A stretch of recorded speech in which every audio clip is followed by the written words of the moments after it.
We are facing a world of climate apartheid, says the United Nations, where the rich can afford to escape the effects of global warming, while the basic rights of the poorest are taken away. Welcome to Roundtable.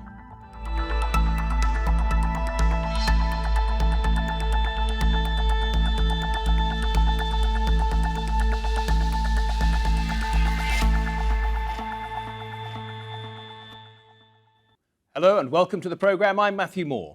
Now, we know about the dangers to the planet posed by climate change, but what will it do to us?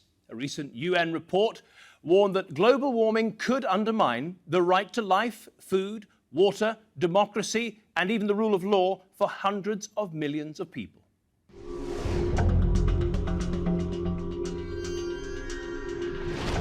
Storms and hurricanes causing countless deaths, catastrophic flooding destroying crops and property, the right to life, to food and to health all being taken away. The UN says climate change poses one of the greatest threats to human rights of our generation. It's also warning of a climate apartheid, a divided world where the rich can avoid the worst effects while the poorest suffer. The UN says 120 million more people could be pushed into poverty by 2030, while over 200 million could be displaced due to more frequent and severe climatic disasters.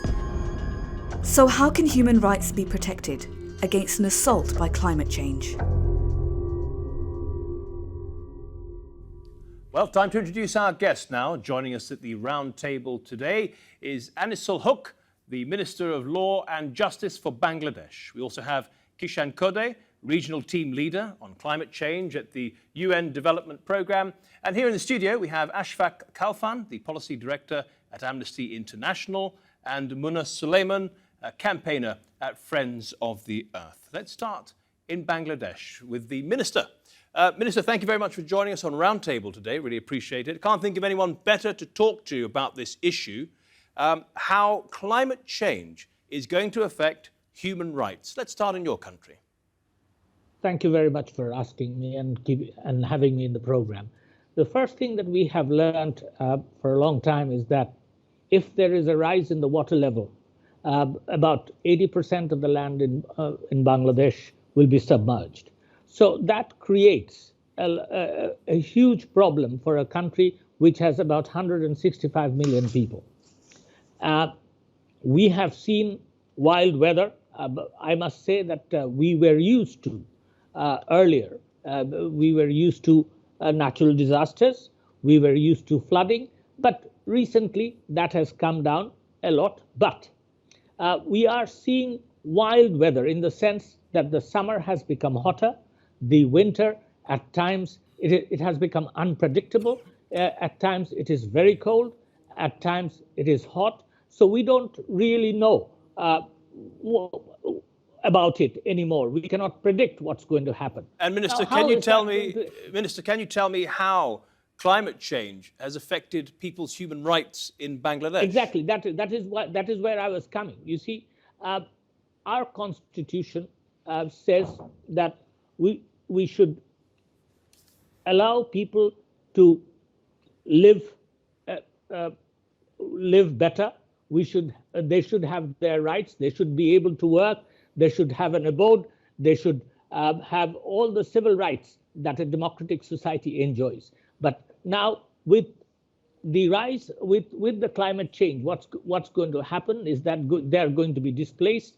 Their land is going to be submerged. We won't be able to ensure proper food for them. And I think, taken in totality, it is going to affect all the rights that are defined as human rights in Bangladesh. And are you seeing instances of this already? We have seen some instances. For example, in the areas where we call it low-lying areas, we are seeing that people, it is mostly submerged with salt water. That is that the sea level has risen, and that is why they are displaced, and we are now planning on moving them to a different area. We have seen wild weathers like drought in certain areas. We have seen more rain in certain areas, which means that the entire crop pattern in our country has changed, and we are now trying to develop certain things so that we can face it properly, which I'll come to later. Ashfaq, I'd like to come to you for a moment. You're an expert in human rights. Can you just define human rights for us and just connect climate change to that? Sure. Human rights are the rights that everybody deserves because they are human. So the right to free speech, the right to freedom of expression, and then basic social rights, economic and social rights, such as the right to food, the right to water, the right to housing. What human rights is all about is about accountability for governments. When governments make decisions to harm the human rights of some people to defend the powerful, the interests of the more powerful, that's a human rights violation. And climate change is a human rights violation because for over 30 plus years, governments around the world have known what the consequences of climate change would be and have been, and they let it happen. They've not done what needs to be done to prevent that. That's a human rights violation. Muna, we've had the example of Bangladesh. You're from Friends of the Earth. You have a broader approach, perhaps. Tell us other countries where we're seeing similar things. Yeah, absolutely. So Bangladesh is one example, but unfortunately, it's a trend that we're seeing all over the global south. So if we take Kenya... And global south, would it replace perhaps an old-fashioned term like the developing world? Yes, exactly. So poorer countries. Yes. Okay. Predominantly Latin America, Africa, and some parts of Asia. Yes, exactly. Okay. And so if we look at nations like Kenya, for example, there are communities who may rely on a lake, but because of droughts, we've seen the lake receding. And if there are the rain season is now not predictable, people are no longer able to grow crops. What the UN has called climate change and the climate crisis is almost kind of like a multiplier impact. So because of the climate crisis, then now there is a shortage of food and water that kind of makes it much more likely for loss of life, for people to be displaced, and ultimately increases things like violence as well, which we've seen in nations like Kenya. And when you look at an example like Kenya, can you tell the difference, as the Minister was alluding to, the difference between the drought that the country would have always had to endure and climate change? So definitely from speaking to activists who work in those countries, it's people who say that they knew exactly when the rain was going to fall, they knew exactly when the seasons were going to happen. But what the climate crisis has done has turned all of that into a spin. So people no longer know when to expect the seasons. People no longer know when to plan. So what we've seen is a shift in traditional seasons, but also when people do experience flooding or droughts, it's much more harsher and much more extreme. And with that action, we know the science tells us that is only going to get worse. Kishan, let's just bring you in at this point and discuss, first of all, what the UN Development Programme does. So thanks, Matthew, for having us. The UN Development Programme is the UN's largest provider of grant assistance to countries, developing countries, for climate change. We have a portfolio of approximately $4.6 billion of grant assistance in over 140 countries around the world. And a core focus of that assistance is to scale up action on climate change in a way that addresses the needs of the poor. Do you have a list of contributing countries? Who are the top donors to the program? So the large donors for climate action generally globally are OECD member countries, industrialized countries, developed countries, and increasingly other entrants to the development assistance community, emerging economies, etc. This assistance is then channeled through various global funds linked to the Paris Agreement, for example, the Green Climate Fund, but also a big focus now on engaging also domestic resources and trying to bring together international and local and scaling up. And when you're raising funds for the program, does the issue of climate change affecting human rights come up? Right. Well, I think the point you made at the opening as to the UN Special Rapporteur's recent report on climate and poverty, the issue of climate apartheid is a really critical one and a very important concept in terms of the ability of the rich to be able to more easily adapt to climate change and invest in actions that to be able to cope with the impacts of climate change. Whereas the poor and the most vulnerable in society really are struggling. So if you look at the projections, more than 200 million people might be pushed into poverty by 2030 owing to climate change. So the risk of an expansion of people suffering from poverty owing to climate change is a real risk, and there's a real need also to then expand actions on climate adaptation. And to what extent do you introduce the idea of human rights being affected by climate change when you're discussing donations? Right. So, I mean, our capacity development initiatives at the country level are focused on not just on finance and technology, which are important for building resilience of communities to climate impacts, but also at the policy level. So we're looking at things like expanding access to participation, to I'm not sure if I've made myself clear, Kishan. Let me ask you again. When you're discussing donations with countries that pay in to your program, how much of a big deal, how important is human rights when you're making that appeal? I see. I was looking more at the country level. No, absolutely. I mean, the discussions as to the need to have a focus on the most poor and vulnerable in society, those that most at risk of climate change, and therefore the rights to things like food, water, and the right to life more generally, is then a focus, a way of focusing the programming. So, for example, we focus on those communities that are at whose rights are most at risk of climate change, whether they be at risk from more frequent droughts that affect then the food and water security, or rising sea levels, coastal communities, small island states. So this is a major focus then of our programming together with donors and the communities in which we work in. So Muna mentioned the Global South or developing countries, whatever you're more familiar with, as being the greatest victims here. Is that borne out in your research and in your everyday work? Well, absolutely. As I mentioned, more than 200 million people at risk of falling into poverty by 2030 owing to climate change. More than 200 million people by mid-century will be climate displaced unless urgent action is taken. I think there's a real need to think about, the equal protection of the poor from the risks of climate change. There's a need really to expand and scale up as we move forward under the Paris Agreement, the commitments of developing countries and industrialized countries to address this issue of climate justice or climate injustice in terms of the rising impacts that are being faced by the poor across the world. Amuna, we've heard from Kishan that the biggest donors to the UN Development Programme are the OECD, generally the industrialized richer nations. Is that a significant compensation or inadequate compensation for the fact that developing countries have contributed disproportionately to climate change?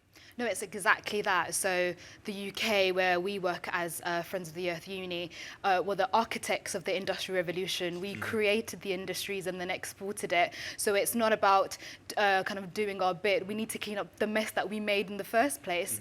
And like responsibility, it's not an equal one. There is greater responsibility for richer countries to do their bit. And it's about both, for us, it's about countries making sure that they clean up their own emissions within the UK. So in terms of contributions to the OECD, that's a good start. They can see they're fulfilling their responsibilities there, but it's not a good start. Well, I mean, so the UK is the fifth largest historical emitter, and it has to do a considerable amount more. So you're looking at a cumulative contribution to climate change over a couple of hundred years. So when the yeah. I mean, we need to. The action has to be now, and it has to be rapid. Now, the UK has managed to reduce its CO2 emissions, it says, probably second to none over the last decade or so. Go ahead. You clearly have a point to make. I think that's a great point, because there was actually a report out just today by the Committee on Climate Change, and they're saying the UK is doing practically abysmally in terms of managing their own emissions targets. There was kind of 25 areas where they outlined where the UK needs to improve, and it's probably meeting around 7. The UK itself is doing relatively poorly on areas like transport, and are actually pursuing things that will make climate change worse. So they want to expand airports, they want to build new roads. So I think it's safe to say that maybe globally now, the UK might not be the largest emitter. Well, the largest emitter is China by far, twice as much as the United States. But it's a historical emitter, and in terms of its own domestic emissions, it needs to do a hell of a lot more. Okay. So Ashfaq, I think you wanted to come in too. I did want to come in and agree with Mona 100% that it's not a good start. And I mean, Kishan works for if they're paying into the OECD countries are paying into the UN Development Programme, but the greatest donors, but you're saying that's not enough. It's peanuts, and Kishan, who works for the UN, can't say that, but it is absolute peanuts. It will not provide for the sort of changes we need. I mean, the international agreements were talking about 100 billion, but I mean, look at what's happened. I mean, countries such as the UK and the OECD have used up the available space. So developing countries now need to move to reduce their emissions rapidly in a very, very short time frame. Otherwise, we're all in deep trouble. Yes. And in terms of human rights being on the agenda, it has been actually seriously resisted when the Paris Agreement was being negotiated. The US, Saudi Arabia, even Norway were resisting the references to human rights. It's constant, you see, in the development community, even in some parts of the international resistance to the use of human rights. Canada, for example, opposed. So they opposed linking climate change to human rights, which is interesting because they are always crowing about their human rights in their own country. But you're saying when it comes globally and climate change, they're very unwilling to link the two. Absolutely, because it's more like a la carte approach, picking some rights over others. The United States, for example, has never been a friend of economic and social rights, so they've been at least consistent in that respect. Anisul, while we're talking about rights and hypocrisy, certain organizations would rank Bangladesh very low on the grounds of corruption, press freedom, the election that just went by in 2018. Those are human rights too, aren't they, to a free press and to a free election and so on. Do you start thinking that climate change is a greater risk and threat to human rights in Bangladesh than corruption? You see, I don't know how these two are linked, but anyway, let me. Well, you're talking about human rights, and I want to know what you consider the greatest threat to human rights in Bangladesh. Let me first talk about climate change affecting human rights, and then I will talk about corruption, and I will talk about the election. I will surely talk about all the questions that you have asked, but climate change is a threat which affects more or less 165 million people who live in Bangladesh. Mm-hmm. You see, and they will be affected in the sense as it has been defined by one of the participants that, you see, it is a right to food. It is a right.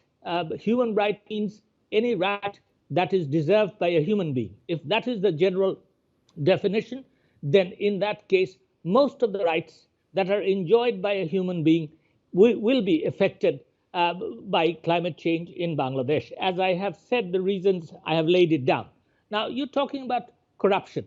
I think Bangladesh has significantly improved from the rankings in the last 10 years. And this government of Prime Minister Sheikh Hasina has declared zero tolerance against corruption. And you know, I might just say that we are taking steps. We have got an independent anti-corruption commission, which takes into account most of the corruptions that take place in the country, and they are independent to act upon corrupt people. And we have established courts which take care of that, and justice is being done. We can give an example that a former prime minister who had actually taken the money belonging to orphans have been convicted and sentenced by the trial court Minister, and on appeal. Minister, you're saying that climate change is the #1 threat to human rights in Bangladesh. That's right? Of course. Okay, and I'm just going to come to you as somebody from representing Amnesty International. Climate change is the #1 threat, not corruption around the world? Look, I mean, for somebody who's facing the death penalty in Bangladesh, it doesn't, I mean, if that's your primary threat at the moment. So I'm not going to rank one right over the other. So Bangladesh clearly has a lot to do with regard to protection of its civil and political rights, as well as the economic and social rights. Back to Kishan for a moment. Kishan, in terms of solutions from the UN Development Programme point of view, what are the urgent measures we need to take? So at UNDP, through our cooperation with countries across the developing world, we focus at the policy level, establishing national strategies for scaling up action on climate change.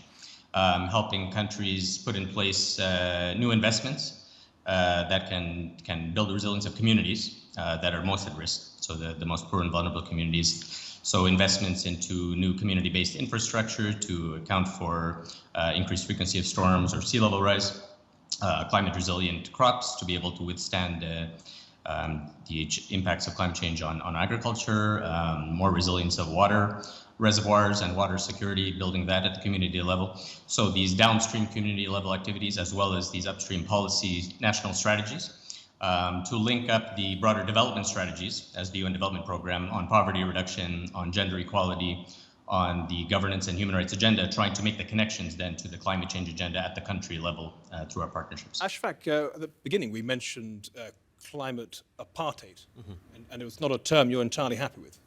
I'm fine with the term, but I just did want to be clear on that it's not just the developing countries that are going to be going to be harmed by climate change. The United States is apparently could be one of the worst hit. Absolutely. Places like Florida. Yeah, and it will always affect the poorest, the minorities, the worst. But the comparison to apartheid South Africa isn't quite right.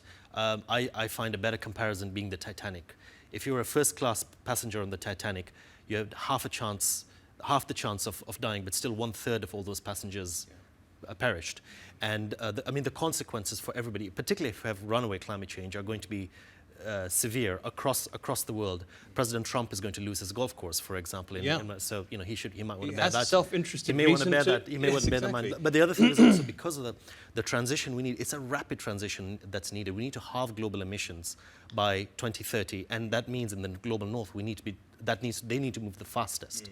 That's going to put some strains on society unless it's done quickly. When you look at climate change apartheid in those terms, you can sort of see what's going on. What about within countries where you have extremely rich elite able to go on holiday to London and Saint-Tropez or whatever and leave behind all the people in the slums who have to put up? I mean, there's an apartheid within the country too, is that right?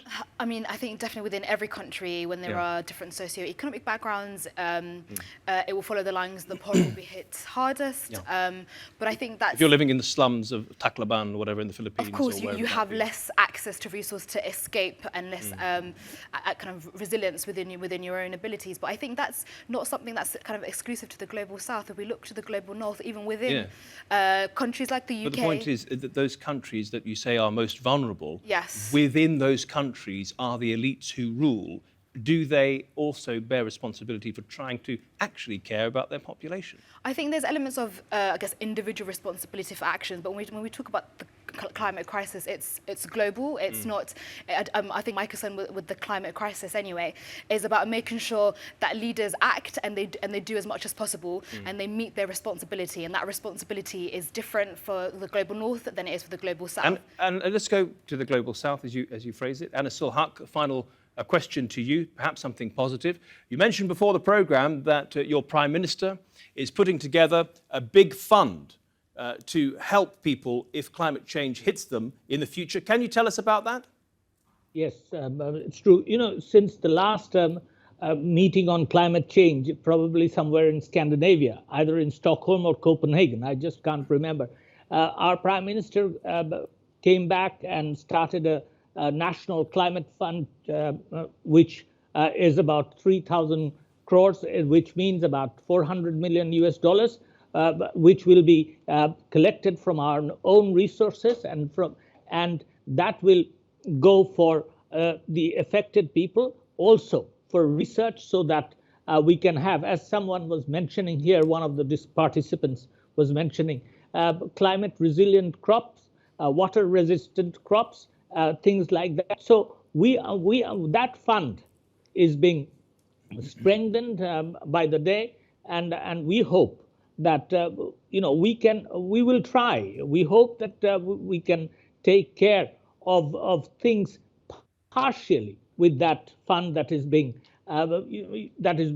developed, and we also think that the international community, along with the United Nations, will come up with enough funds so that climate change can be faced. I will not say climate change can be stopped.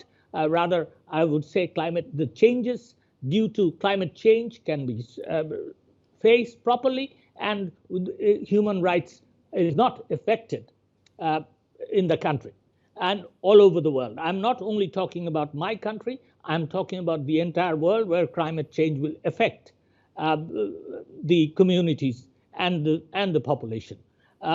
We hope that the international community will gather together as they have done in Paris 2 years back, and I hope that through discussions we will be able to reduce carbon emission and also provide for funds that will enable us to face climate change. Anisul Huq, thank you so much for joining us from Bangladesh. Thank you to all our guests. In fact, really appreciate your input on Roundtable today. Thank you for watching. Remember, you can see more of this discussion and the debate on our YouTube channel. Search for the TRT World Roundtable. But for now, from me and all the team here, goodbye.